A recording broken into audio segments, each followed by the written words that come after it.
Good morning students. Today we will start our tenses. सबसे पहले हमारे पास है कि वर्ब क्या होती है। जिस शब्द से काम का करना या होना स्पष्ट हो उसे वर्ब कहते हैं। मतलब कि जो भी हम कोई काम करते हैं ना और उसमें हम जिस फॉर्म में जिस सेंटेंस को बोलते हैं उसमें जो वर्ब यूज़ की जाती है उसे हम वर्ब बोलते हैं। जैसे wrote, he wrote a letter, the peon is ringing the bell, यानी कि पियन जो है बेल बजा रहा है तो ringing first form plus ING. ठीक है, इस तरह से हम इनको यूज़ करते हैं। ये हमारे बेसिकली जो 3 टेंसेस होते हैं, प्रेजेंट, पास्ट पार्टिसिपल, यानी कि इसमें हम जो इंग्लिश लैंग्वेज हमारी होती है उसमें हम वर्ब के 3 मेन पार्ट्स के रूप में इसको यूज़ करते हैं। वो होते हैं present, past and past participle. ठीक है, तो वर्ब में इसमें हम यही बोलेंगे कि जिस में मतलब क्रिया कब हुई, काम कब हुआ, इस चीज़ का पता चलता है, उस चीज़ को हम बोलते हैं टेंस। ठीक है, मतलब वर्ब के जिस रूप को हम यूज़ करते हैं ना, कि वर्ब के जिस रूप से यह पता चले कि काम कब हुआ है, क्रिया कब हुई है, उसे हम क्या बोलेंगे, टेंस। ठीक है, बेसिकली हमारे टेंसेस कितने टाइप्स के होते हैं, प्रेजेंट, पास्ट एंड फ्यूचर। ठीक है, 3 टाइप्स के होते हैं, प्रेजेंट, पास्ट एंड फ्यूचर। तो हमारे टेंस जो होते हैं इनके भी अलग अलग रूप होते हैं। जैसे कि प्रेजेंट है, present indefinite, continuous, perfect and perfect continuous. इसी तरह से पास्ट के, past indefinite, past continuous, past perfect and past perfect continuous, and same future के। ठीक है, इसके बाद हमारा आता है present indefinite tense. Present indefinite tense कौन सा होता है, जिसमें हमारी वर्ब की फर्स्ट फॉर्म प्लस एस या ई एस, यानी कि जो प्रेजेंट में चलता है उसको हम बोलते हैं प्रेजेंट इंडेफिनिट टेंस। जैसे हमारा कुछ यूनिवर्सल ट्रुथ होता है। यूनिवर्सल ट्रुथ क्या होता है, जो मतलब सच, सत्य है, यानी कि एक स्थाई, यानी कि जिसको हम कभी चेंज ही ना कर सकें, जो फैक्ट है उसको हम बोलते हैं यूनिवर्सल ट्रुथ। जैसे कि the sun shines by day, कि हमेशा जो सूरज है वो दिन में ही चमकता है। ठीक है, 2 and 2 make 4, 2 और 2 मिलकर 4 होते हैं। That is a universal fact जिसको हम चेंज ही नहीं कर सकते। उसके बाद सेकंड होता है हमारा कि फॉर हैबिचुअल एक्शंस, जो हमारी एक व्यवहार होता है या जो हमारा करैक्टर होता है उससे रिलेटेड। जैसे I keep my promises, I never tells a lie, यानी कि कोई चीज़ जो कोई हकीकत अपने बारे में बताता है। फिर होता है इसका यूज़ जो हम मतलब डेली जो हम नियमित होने वाली जो क्रियाएं होती हैं, ऑफन रिपीटेड और रेगुलर एक्शंस जो हमारे होते हैं। जैसे कि in summers the sun rises before 6, कि गर्मियों में जो सूरज है वो 6 बजे से पहले निकल जाता है। She writes a letter to the mother every week, कि वो हम हर हफ्ते अपनी मम्मी के लिए लेटर लिखती है। ठीक है, नेक्स्ट है फॉर नियर फ्यूचर, कि जो हमारा नियर जो भविष्य आने वाला है उसके लिए हम यूज़ करते हैं। जैसे he leaves for Mumbai tomorrow, कि वो मुंबई जाएगा, दैट मीन्स कि वो जाने वाला है। He comes in a few days time, when do you start for Agra, तुम आगरा के लिए कब निकलोगे, स्टार्ट करोगे। फिर है फॉर एक्चुअल प्रेजेंट, कि जो वास्तविक वर्तमान होता है उसके लिए जिसको यूज़ करते हैं। That I understand what you say, the door is open, we now live in this house. इन सब चीज़ों में हम क्या यूज़ करते हैं, प्रेजेंट टेंस। ठीक है, इसके बाद है नेक्स्ट हमारा प्रेजेंट कॉन्टिन्यूअस। प्रेजेंट कॉन्टिन्यूअस कौन सा होता है, जिसमें हम इज़ एम आर यूज़ करते हैं प्लस वर्ब की फर्स्ट फॉर्म प्लस आईएनजी। ठीक है, ये हमारा होता है प्रेजेंट कॉन्टिन्यूअस। जैसे कि कोई काम कंटिन्यूअसली चल रहा है। ठीक है, जैसे पियन बेल बजा रहा है। ठीक है, इन सब में हम वर्ब की first form plus ING use करते हैं और हेल्पिंग वर्ब हमारी आती हैं इज़ एम आर। ठीक है, जैसे कि ये है बोलने के समय पर चल रही क्रिया के लिए, यानी कि जैसे girls are playing in the ground, कि गर्ल्स जो हैं ग्राउंड में खेल रही हैं। Look the train is coming, देखो ट्रेन आ रही है, यानी कि जहाँ पर रहा है, रही है, आ जाए, वहाँ पर वर्ब की first form plus ING. Second है फॉर एक्सप्रेसिंग सम हैबिट्स और बिहेवियर, कि कोई अपनी हैबिट को शो करना चाह रहा है या फिर कोई अपने बिहेवियर को बताना चाह रहा है। दैट मीन्स कि he is working hard on English grammar, you are always telling lies, ठीक है, इन सब में भी हम इसको यूज़ करते हैं। Third, for some plan in near future, कि आप फ्यूचर के लिए कोई प्लानिंग कर रहे हैं। Like what are you doing tomorrow, कि तुम कल क्या कर रहे हो। I am taking the childrens to the zoo on Sunday, मैं संडे को बच्चों को बाहर जू में लेके जा रहा हूँ। We are doing these exercises this evening, हम इस इवनिंग में ये एक्सरसाइज कर रहे होंगे। दैट मीन्स कि जहाँ पर रहा है, रही है, रहे हैं यूज़ हो जाए, वहाँ पर हमारा होगा प्रेजेंट कंटिन्यूस टेंस। इसके बाद है कि कुछ क्रियाओं को शुरू करना और उन्हें रोकना हमारी इच्छा पर निर्भर नहीं करता है। रूप से होने वाली इस प्रकार की क्रियाओं को कंटिन्यूस टेंस में प्रयोग नहीं किया जाता है। लाइक अंडरस्टैंड है, डिफर है, know, remember, forget, believe, doubt, agree, ये सब मानसिक जो क्रियाएं हैं। Desire, want, wish, love, hate, like, इनमें मतलब इन सब में हम अपना कंटिन्यूस को यूज़ नहीं करते हैं। ठीक है, इसमें हमारा एक डिफरेंस है कि इन दोनों में प्रेजेंट कॉन्टिन्यूस में और प्रेजेंट इंडेफिनिट में क्या डिफरेंस होता है। प्रेजेंट इंडेफिनिट में हमारे सारे हैबिचुअल एक्शंस या यूनिवर्सल ट्रुथ्स आते हैं, जबकि कॉन्टिन्यूस में हमारे for actions in progress at the time of speaking, ऐसे एक्शंस आते हैं जो हम बोलने के टाइम पर कर रहे होते हैं। ठीक है, इसके बाद है कि कुछ स्थितियों में present continuous and present indefinite tense में से किसी का भी प्रयोग किया जा सकता है। मतलब कि एक टाइम ऐसा भी होता है जिसमें हम इंडेफिनिट को और कंटिन्यूअस को दोनों को यूज़ कर सकते हैं। जैसे कि निकट भविष्य के लिए ही रीचेज हेयर टुमारो, जैसे इसमें हमने कर दिया यूज़ कि ही रीचेज हेयर टुमारो, इसमें हमने इंडेफिनिट को यूज़ कर दिया। He is reaching here tomorrow, वह यहाँ आ रहा है, कल यहाँ आ रहा है। दैट मीन्स कि हमने इसमें कॉन्टिन्यूअस को भी यूज़ कर दिया। ठीक है, या फिर किसी अपनी हैबिट या बिहेवियर को शो करने के लिए कि ही वर्क हार्ड दीज डेज, कि इन दिनों वो बहुत मेहनत करता है। ही is working hard these days, वो इन दिनों में बहुत मेहनत कर रहा है। ठीक है, इसमें यानी कि हमने दोनों को भी यूज़ करके दिखाया है, इंडेफिनिट को और प्रेजेंट कंटिन्यूअस को। यानी कि कुछ ऐसी परिस्थितियाँ जिसमें हम कॉन्टिन्यूअस और इंडेफिनिट दोनों को यूज़ कर सकते हैं। ठीक है, लेकिन इसमें हमें भी एक बात ध्यान रखनी है कि बोलने के टाइम पर चल रही क्रियाओं के लिए कॉन्टिन्यूअस का ही यूज़ होगा, और जबकि स्थायी जो हो रही हैं उनमें हम सिर्फ इंडेफिनिट को ही यूज़ करेंगे। ठीक है, जैसे इनमें डिफरेंस है कि ये भी है कि I read English lesson daily, मैं डेली लेसन पढ़ता हूँ इंग्लिश का। I am reading the 6th lesson now, मैं अभी 6ठा लेसन पढ़ रहा हूँ, यानी कि पढ़ता हूँ और पढ़ रहा हूँ। दैट इज़ द डिफरेंस, कि हमें ये आइडेंटिफाई करना है कि कौन सा इंडेफिनिट है और कौन सा कॉन्टिन्यूअस है। On the basis of that हमें इसके अंदर हेल्पिंग वर्ब का यूज़ करना होता है। ठीक है, इसके बाद है हमारा present perfect tense. Present perfect tense में हमारा क्या होता है, लाइक कि जैसे कोई अभी अभी प्रेजेंट में कोई चीज़ कंप्लीट हो, यानी काम कंप्लीट हुआ हो, वहाँ पर हम इसको यूज़ करते हैं। He has reach home safe and sound, she has not yet finished her work, I have read this letter. यानी कि जहाँ पर एक काम अभी अभी कंप्लीट हुआ है उसके लिए हम इसको यूज़ करते हैं। ठीक है, लाइक जैसे इसमें हम यूज़ करते हैं हैज़, हैव प्लस वर्ब की थर्ड फॉर्म, ये यूज़ होता है हमारा इसके अंदर। और जब कोई क्रिया भूतकाल में घटित हुई हो, दैट मीन्स पास्ट में हुई हो, और उसका परिणाम जो है वर्तमान में महसूस किया जा रहा हो, कि पहले कोई घटना हुई थी लेकिन उसका असर आज के दिन पर हमारा पड़ रहा है, तो हम उसमें प्रेजेंट परफेक्ट टेंस का यूज़ करते हैं। लाइक चुका है, वह कल जा चुका है, वह आज आएगा, दैट इज़ कंटिन्यूअस, और वह कल जा चुका है, दैट इज़ चुका है यानी कि जा चुका है, दैट इज़ पास्ट। ठीक है, तो my father has work in this office, मेरे पिताजी यहाँ काम कर चुके हैं इस ऑफिस में। I have seen the Taj Mahal in moonlight, I have studied in the school, मैं यहाँ पढ़ चुका हूँ, इस स्कूल में पढ़ चुका हूँ। तो जहाँ पर हमारा चुका है, चुके है, चुकी है आएंगे, वहाँ पर हम क्या यूज़ करेंगे, has plus have plus verb की थर्ड फॉर्म। ठीक है, या तो हैज़ या हैव या वर्ब की थर्ड फॉर्म। और भूतकाल में घटी हुई कोई ऐसी घटना जिसका वर्तमान पर के मतलब महत्व पर वक्ता बल देना चाहता हो, यानी कि प्रेजेंट में भी हम उसकी इम्पोर्टेंस शो करना चाहते हों, जैसे कि he has come to my house many a time. ठीक है, यानी कि he has come to my house many a time, वह मेरे घर कई बार आ चुका है।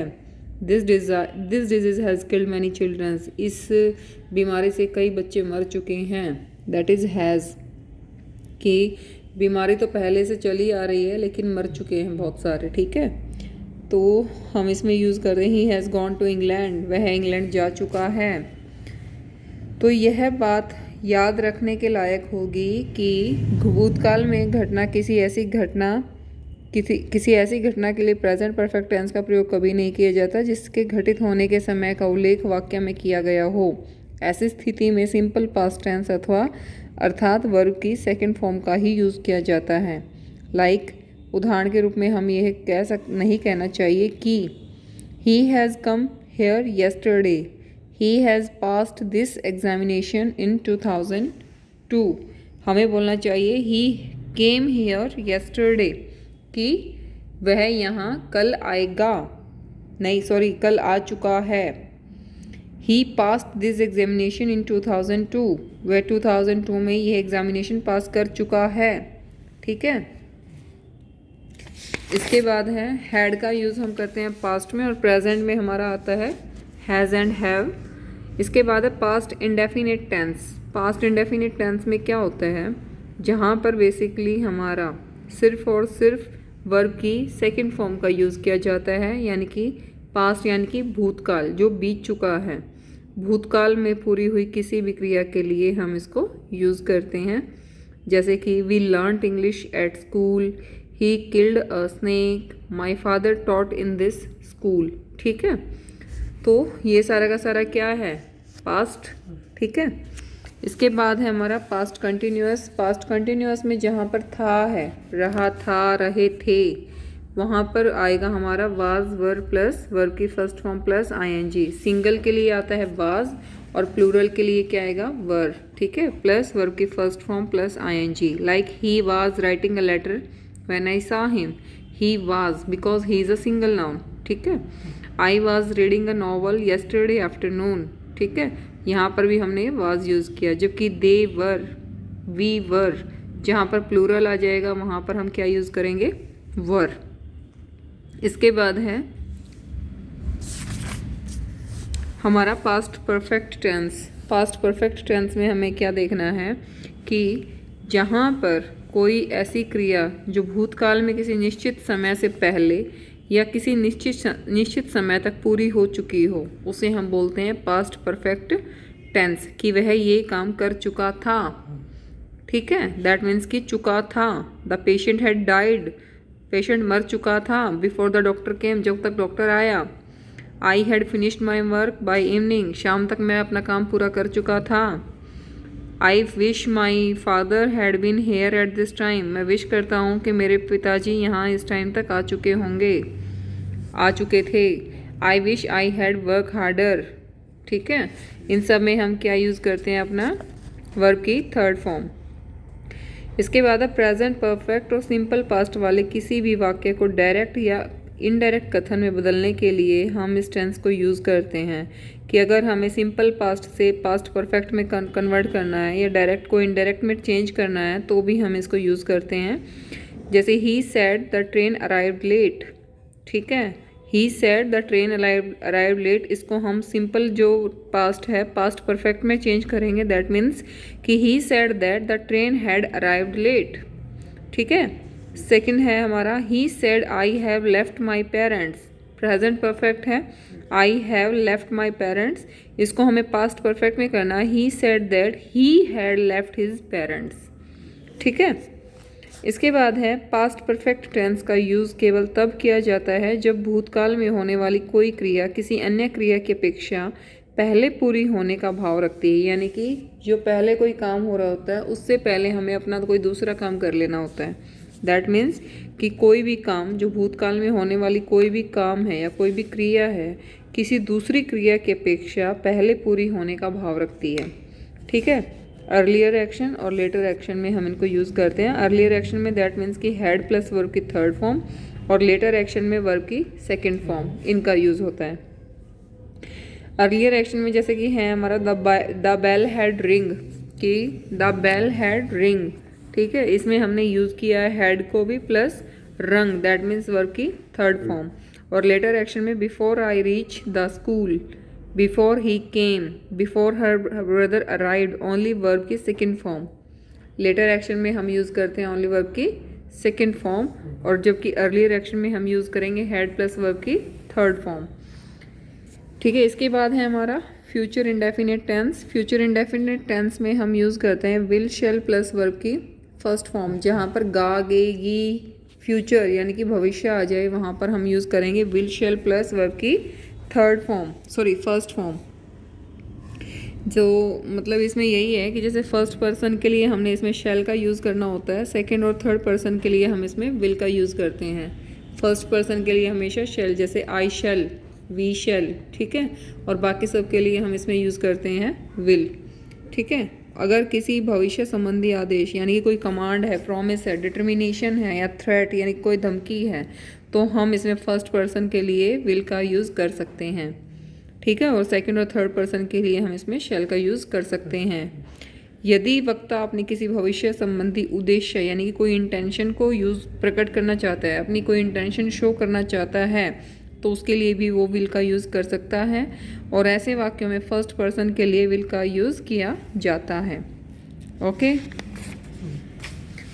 सेकेंड है हमारा इंटेरोगेटिव। इंटेरोगेटिव में हमें पता ही है कि जब भी हम विल शेल का यूज़ करते हैं तो उससे पहले हम अपना आई वगैरह, मतलब जो भी हमारे पास आई है, ही है, जो भी हमारा सब्जेक्ट है, उसको हम हेल्पिंग वर्ब के बाद यूज़ करते हैं। यानी कि विल आई, शेल यू, इन सब में हम इनको यूज़ करते हैं। थर्ड पर्सन के लिए विल अथवा शेल किसी का प्रयोग किया जा सकता है, शेल ही, विल ही। ठीक है, जो हमारे ही, शी, इट वगैरह हैं, इनको हम विल और शेल के बाद यूज़ करेंगे। ठीक है, in the case of interrogative sentences, and last में हम इसमें लगाएंगे क्वेश्चन मार्क। इसके बाद है future continuous tense. Future continuous tense में क्या होता है कि will shall plus be plus verb की first form plus ING. Future continuous tense में हम यूज़ करेंगे विल शेल के साथ वर्ब की first form plus ING plus be, कि we shall be waiting for you when you get back tomorrow, कि हम वेट करेंगे, ठीक है, जब तक तुम वापस नहीं आ जाते। The teacher will be teaching the boys when you go to his class. इन सब में हम इसमें यूज़ करते हैं विल प्लस शेल, मतलब विल या shall plus be plus verb की फर्स्ट फॉर्म प्लस आईएनजी। ठीक है, फ्यूचर कंटिन्यूअस टेंस, कंटिन्यूअस यानी कि जो कंटिन्यू चल रहा होता है, भविष्य में जो कंटिन्यू चल रहा होता है कि वह ये काम कर रहा होगा, सॉरी। ठीक है, और जो हमारा फ्यूचर परफेक्ट आएगा उसमें कर चुका होगा, वह ये काम कर चुका होगा। ठीक है, उसमें हम यूज़ करते हैं will shall plus have plus verb की थर्ड फॉर्म। जो हमारा फ्यूचर परफेक्ट होता है उसमें हैव, और फ्यूचर कंटिन्यूअस था उसमें बी। विल शेल के साथ बी प्लस वर्ब की थर्ड फॉर्म, सॉरी वर्ब की फर्स्ट फॉर्म प्लस आईएनजी, और फ्यूचर परफेक्ट में हम यूज़ करेंगे will shall plus have plus verb की थर्ड फॉर्म। ठीक है, जैसे I shall have finished my work by evening, she will have clean the room before you reach. ठीक है, इसके बाद है present perfect continuous tense. Perfect continuous tense में हम क्या देखते हैं कि present perfect continuous tense that means कि जहाँ पर इस टेंस का यूज़ तब किया जाता है जब कोई क्रिया भूतकाल में आरंभ हुई हो और अब भी चल रही हो। That is he has been reading English for 2 years, कि एक टाइम दे रखा है इसमें 2 years, और तब से वो ये बुक जो है पढ़ रहा है। They have been reading this book since morning, कि मॉर्निंग से वह ये बुक पढ़ता आ रहा है। दैट मीन्स कि perfect continuous tense. That means इसमें हम यूज़ करेंगे has have plus been plus verb की फर्स्ट फॉर्म प्लस आईएनजी, और सिंस या फॉर अपने एक टाइम पीरियड को शो करने के लिए। ठीक है, for a long time, since 2 hours, since last night. ठीक है, तो एक टाइम को शो करने के लिए हम इसमें यूज़ करते हैं सिंस एंड फॉर। इसके बाद है हमारा past perfect continuous. Past perfect continuous में हम यूज़ करेंगे हैड बीन प्लस वर्ब की फर्स्ट फॉर्म प्लस आईएनजी। ठीक है, और फ्यूचर परफेक्ट कंटिन्यूअस को हम करेंगे will shall plus have been plus verb के अंदर आईएनजी। ठीक है, ये हमारे टेंसेस हैं। I think perfect continuous tense आपने देख लिए, प्रेजेंट, पास्ट एंड फ्यूचर तीनों के, कि तीनों में हमें क्या यूज़ करना था। प्रेजेंट परफेक्ट में था has, have plus been plus verb की first form plus ING, and past perfect में था had plus been plus verb की फर्स्ट फॉर्म प्लस आईएनजी, और इसमें था फ्यूचर में था will, shall plus have been plus verb की फर्स्ट फॉर्म प्लस आईएनजी। ठीक है, हो जाएंगे।